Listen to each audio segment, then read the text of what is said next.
Welcome to the Blue Cafe. We offer stories of infidelity, betrayal, and redemption. Please like and subscribe if you are enjoying what you are hearing. Now, on to today's story. Online Journal Day 30, Other People's Trauma. Things have died down a bit on my end, though there has been a lot of turmoil around me. But shit has been zen. Aunt Joyce wanted Paris to come home and talk it out, but she didn't want to leave. Apparently my parents' house has to be the battleground cause folks didn't feel comfortable having it out at their own house. My dad told Paris she had to go and deal with her family and she begged my mom not to make her leave, and my mom suggested I go with her for support. At first, I was annoyed and upset. Everyone got mad at me for my involvement.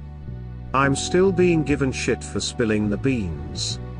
But, Paris said she would go if I came with her and definitely gave me the lost puppy look. I tried sticking to my guns about it. And had for about an hour. But Brianna called me, and asked me to come over and that was that. Pretty much outside of my wife, my cousin Brianna is about the only person who can really get me to do things I don't want to do. London, Paris, Aunt Joyce, Brianna, and Uncle Brad was there. The early conversation was not about the girl's trauma, that was not discussed in front of Brianna. The conversation began about the girl's behavior. Their plans for the future and what they want. London gave me a genuine apology. I mean, very surprising. I mean, this is what I did. This is why it was wrong. This is why I'll never do it again kind of unforced apology.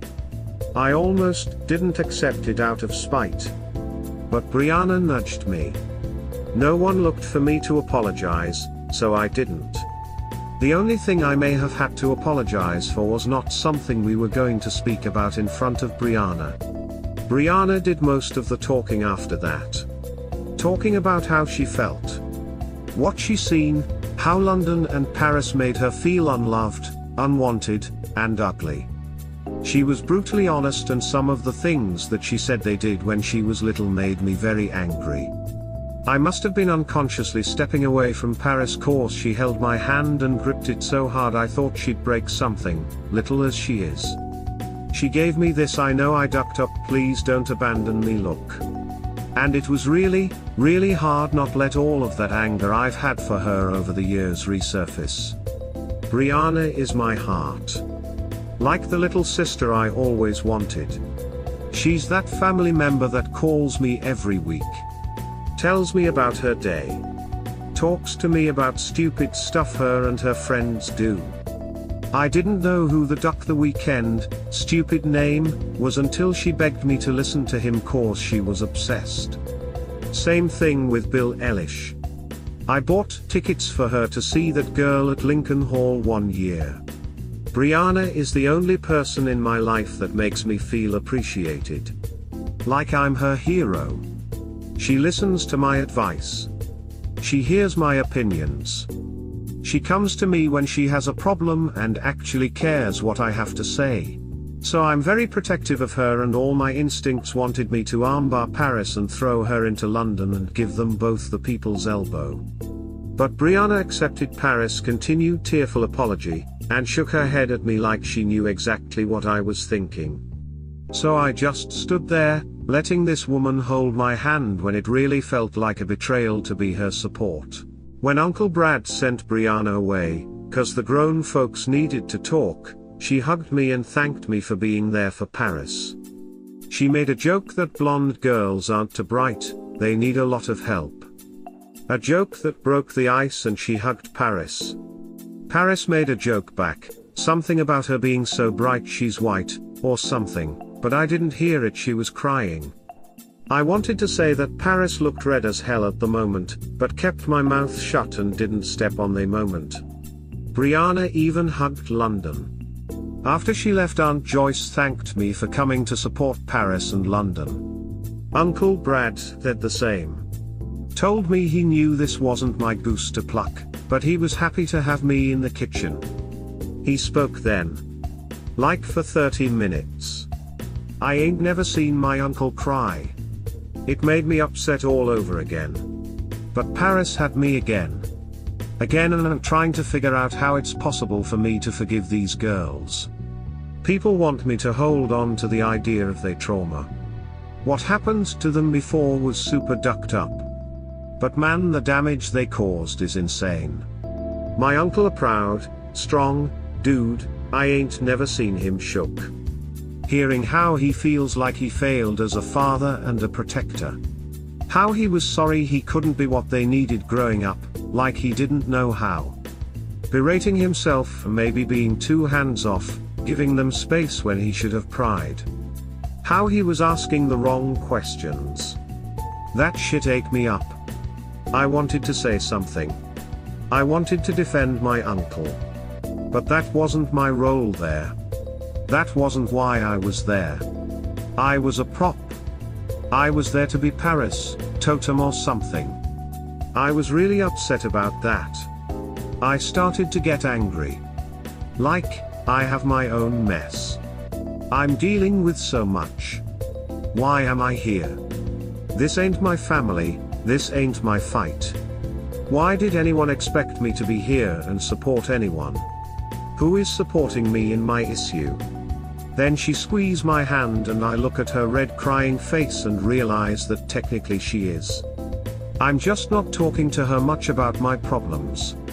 But Paris has been there. So I try really hard not to be furious. It ain't easy. But I just kept telling myself this ain't about me. That I can't make this about me. London of all people told Uncle Brad he didn't have anything to apologize for. She knows he tried. She admitted that she was a jerk to him and that it was on purpose. For the first few years she and Paris were trying to get him to leave. She told him she thought if he was gone that her family could be together and that their dad would come home. She said she thought everything was okay until her dad went to work for my uncle. At the time, she didn't like that he even had a job. Apparently he went from being around the house all day and then never home cause he was working. Then he ran away. Come to find out that their dad had stopped by and told him he was leaving and blamed it all on his job, said they were blaming him for things he didn't do, and he had to leave cause he didn't want to go back to jail. He promised London he would come back later when things died down. Then Uncle Brad showed up, so her dad couldn't come back. A lot was said for the next hour. Personal shit by everyone. I just kept my mouth shut. I thought maybe I would leave, cause they were all engaged with each other, and I was no longer necessary. I was just sort of just a fifth wheel. Was gonna go to see how Brianna was holding up, talk to her, but then the accusation of the trauma came up and I got sucked right back into it. This is where things got a little out of hand. Paris and London argued against each other. So much so that me and Uncle Brad had to restrain them. Paris insists their dad was a vile monster who touched them. London says he didn't. Me and Uncle Brad had the same thought. I could see he wanted to ask the question, but thank God neither of us was dumb enough to do so. Cause when Auntie Joyce asked if he could have just touched Paris, both girls went off on her. Paris, because she said that both of them was there, described what happened and took it as Aunt Joyce still not believing her. London still defending her dad. They argued with London accusing Paris of lying to exaggerate the real trauma they went through. Paris accused London of defending this fictional version of their father who bought them ice cream, and took them to the park, and loved and cherished them. London said some mean things like that he love couldn't be bought, and that she expected Paris to be more loyal. Uncle Brad said nothing, but I wanted to scream at that one. But Paris got on her about what she expected Uncle Brad to do. What kind of a step-parent was he supposed to be, and did she care at all that their mom was happy? This took up a lot of the conversation. Like, it never really ducking occurred to her that Uncle Brad made their mom happy, and that was super important. I'd like to say things smoothed out. But they just sort of agreed to deal with it as they come. Uncle Brad announced that he was going to couples therapy and individual therapy with Aunt Joyce and urged them to do family therapy. Paris agreed. London did not. He offered to pay for individual therapy and she refused that too. He then offered to pay for her apartment she wanted for the first 3 months, and deposited she spent that time in therapy. There was a lot of hemming and hawing, and I got the death glare cause I audibly scoffed at that one. But that's what they did. Aunt Joyce asked for the girls to stay there the night and I was sent home. Paris didn't want me to leave her, she wanted to go back to our house, but I told her she need to make some kind of progress here. She asked if I was going to be okay and she looked genuinely concerned, which really touched me. I said goodbye to her and Brianna, and I hugged my uncle, who told me that I grew up to be a good man and he respected me. Which made me feel good about myself. I left and came home. Immediately called my wife on Zoom. She answered and I told her about all of this. I asked her about her own therapy and how things are back home. She said she misses me and said she was sorry. She asked me if I opened her package from Valentine's Day. I had not. I went to go find it, it was in my parents' room and opened it. She wrote me a little love letter and had put together a custom figure made from resin. It's about 6 inches tall of a moe from Naruto. She painted it and everything. Apparently she'd been working on it since before D-Day. I thanked her and she apologized for everything again, and said she loved me and she missed me and she would do whatever it took to make things right. I told her I didn't know what would make it right, but I did love her too.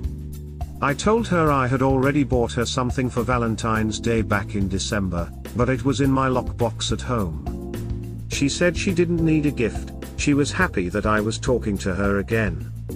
I told her it was hard to do that. To not imagine all these terrible things when I look at her.